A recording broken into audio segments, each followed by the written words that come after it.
Bonjour, je suis Olivier. Bienvenue dans le podcast de Nine Nartree. Aujourd'hui, je vais résumer et critiquer le livre. L'art de la victoire est une autobiographie inspirante du fondateur de Nike, Phil Knight. Ce livre captivant retrace le parcours incroyable de Knight, un jeune homme ambitieux qui, armé seulement d'une idée novatrice, a réussi à transformer une start-up de vente de chaussures en un géant mondial de l'industrie du sport. Avec une narration honnête et émotive, Phil Knight partage les hauts et les bas de son périple entrepreneurial, en mettant en lumière les challenges, les échecs et les triomphes qui ont jalonné le chemin du succès de Nike. Plus qu'une simple autobiographie, ce livre offre une leçon profonde sur l'importance de la persévérance, de l'innovation et du leadership pragmatique, tout en soulignant le côté humain derrière l'histoire du succès mondial de Nike. Je vais vous présenter les points clés de ce livre. Premièrement, les débuts modestes et audacieux de Blue Ribbon Sports. Phil Knight a démarré son entreprise Blue Ribbon Sports en 1964 avec un simple prêt de $50 de son père. Ce premier pas modeste, basé sur une idée révolutionnaire d'importer des chaussures de course de haute qualité du Japon, a posé les bases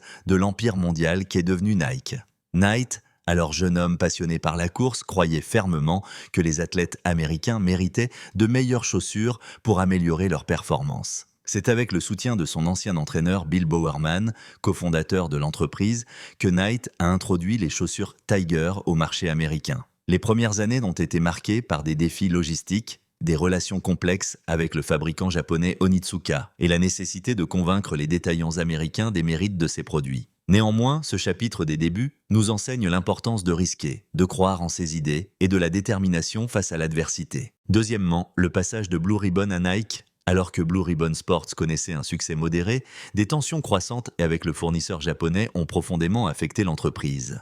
Phil Knight et son équipe ont réalisé qu'ils devaient être maîtres de leur propre destin en produisant leurs propres chaussures. C'est ainsi que Nike a vu le jour. Le nom, inspiré par la déesse grecque de la victoire, représentait non seulement l'ambition de conquérir le marché sportif, mais aussi l'esprit d'innovation et de compétitivité qui animait l'entreprise. Une étape cruciale a été le développement de la célèbre semelle en waffle, une innovation issue des expérimentations de Bowerman, qui offrit à Nike un avantage compétitif significatif. Cet engouement pour l'innovation, combiné à des décisions stratégiques audacieuses telles que le choix du logo swoosh, a permis à Nike de définir son identité distinctive et de se démarquer sur un marché de plus en plus concurrentiel. Troisièmement, les défis financiers et l'expansion internationale. Phil Knight n'a jamais été à l'abri des défis financiers. Lors des premières années, Blue Ribbon et plus tard Nike ont subi de nombreuses pressions économiques, confrontés à la hausse des coûts de production et à la pression des créanciers. Cependant, Knight a continuellement prouvé sa résilience en manœuvrant ses eaux troubles avec ténacité. Cette période a également vu l'expansion internationale de Nike qui est devenue une priorité stratégique. L'entrée sur les marchés européens et asiatiques a nécessité une compréhension précise des cultures locales et des préférences des consommateurs, mais aussi l'établissement de partenariats solides pour soutenir la distribution et la visibilité de la marque. C'est grâce à l'exploration de ces nouveaux marchés que Nike a pu faire croître son chiffre d'affaires et renforcer sa position de leader dans l'industrie du sport à l'échelle mondiale. Quatrièmement, l'importance de la culture d'entreprise et du leadership. Phil Knight a toujours mis l'accent sur la création d'une culture d'entreprise forte et inspirante chez Nike.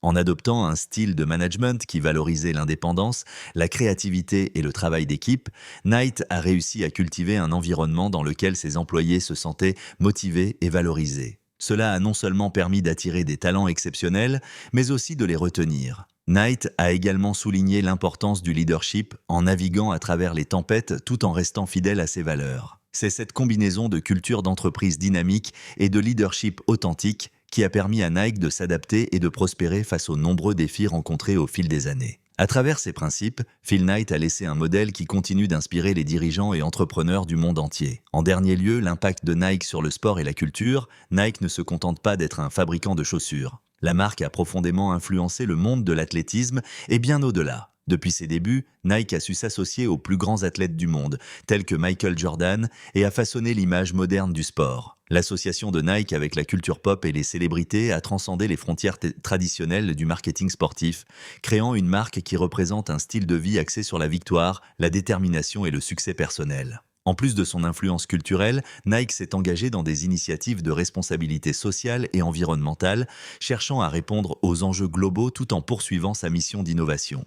Cet héritage d'impact est une illustration claire de la manière dont une entreprise peut influencer non seulement son industrie, mais aussi la société dans son ensemble. En conclusion, L'Art de la Victoire est un livre qui résonnera particulièrement auprès des entrepreneurs, des pilotes, des leaders en devenir et des passionnés de sport. Pour ceux qui aspirent à créer quelque chose de grand à partir de quasiment rien, le récit de Phil Knight offre de précieuses leçons sur la résilience et la détermination nécessaire pour surmonter les obstacles. Sa franchise quant aux épreuves financières, aux décisions difficiles et aux relations humaines met en avant une perspective réaliste du cheminement entrepreneurial. Également, les amateurs de sport et les fans de Nike y trouveront une histoire captivante sur la genèse d'une des plus grandes marques sportives au monde. L'importance accordée à l'innovation, à la vision audacieuse et à la construction d'une forte culture d'entreprise sert d'exemple à toute organisation cherchant à se distinguer dans un monde compétitif. En somme, ce livre démontre que la passion, la créativité et le courage sont des ingrédients essentiels pour non seulement réussir en affaires, mais naviguer dans les diverses routes de la vie. Si vous souhaitez soutenir Phil Knight, vous pouvez acheter le livre via le lien Amazon que j'ai fourni dans la description du podcast. Après avoir lu le livre, faites-moi savoir ce que vous en pensez et partagez vos réflexions. À bientôt.